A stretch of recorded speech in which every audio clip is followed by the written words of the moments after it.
মুক্তিযুদ্ধে বীর শহীদদের ফুল দিয়ে শ্রদ্ধা জানিয়ে মহান বিজয় দিবস উদযাপন করছে লন্ডন প্রবাসী বাঙালিরা। অবিলম্বে যুদ্ধাপরাধীদের বিচার সম্পন্ন করার দাবি জানিয়েছেন তারা।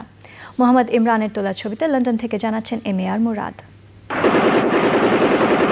1971 সালের 16 ডিসেম্বর বিশ্ব মানচিত্রে স্থান পায় বাংলাদেশ নামের নতুন একটি দেশ। লাখো শহীদের রক্তের বিনিময়ে বিজয় অর্জন করে বীর বাঙালি।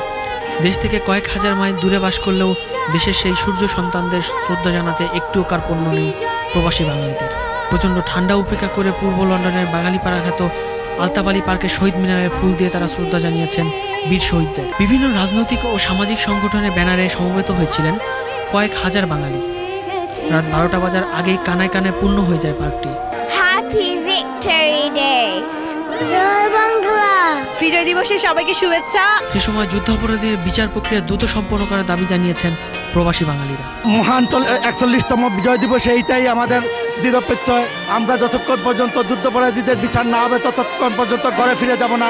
বিজয় দিবস পালন করতে পারছি আমরা, এটা হিউজ অ্যাচিভমেন্ট। আমরা ইয়াঙ্গেস্ট যে জেনারেশন আছে, আমার ছেলের জেনারেশন যারা, তারাও আসলে ইনভলভ করার দরকার, তারা বোঝানোর দরকার।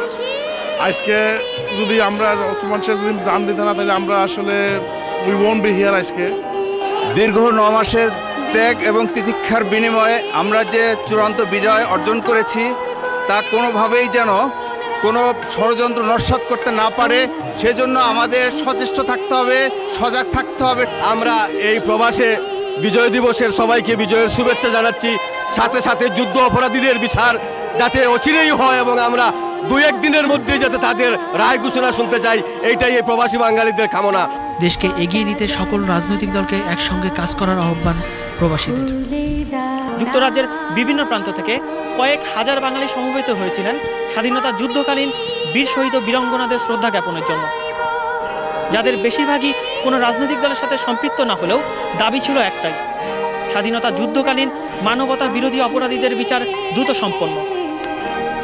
লন্ডনের আলতাবালি পার্ক থেকে এম.এ.আর. Murad, channel I.